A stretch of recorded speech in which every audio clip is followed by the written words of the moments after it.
நித்யானந்தம் அருணாச்சல சிவனை போற்றி. அண்ணாமலையான் பகவானாக இறங்கி வந்து தன் நோக்கம் நமக்கு இன்பத்தை தருவதற்கு மட்டுமல்ல, துன்பத்தில் உள்ள இன்பத்தை நமக்கு உணர்த்துவதற்கும் ஆகும். நமக்கு துன்பம் வரும்போது நாம் யாரிடம் செல்வோம்?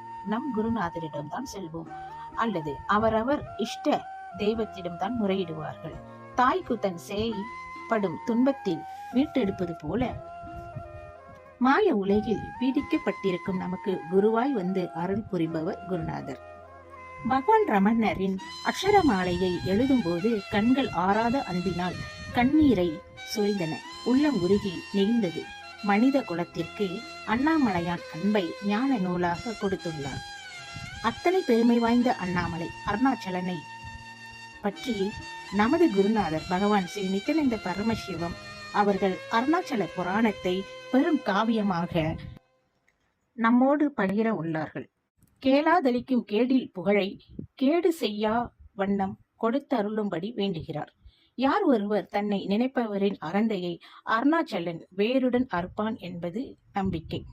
அண்ணாமலையானை அன்பினில் விளையும் இன்பமே, அன்பர் அகத்தினில் ஊறும் ஆரமுதே என்கிறார். அண்ணாமலையான் தன் உண்மை நிலையை விளக்கிடவே வானளாவிய கிரியுருவாகி விளங்குகின்றான். ஒவ்வொரு இந்துவும் இந்த அருணாச்சல புராணத்தை கேட்க வேண்டும் என்பதே என் ஆவா.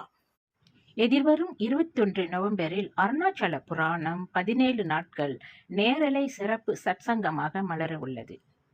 இரவு 10 மணிக்கு இணையுங்கள் நித்யானந்தா டிவியுடன். நன்றி.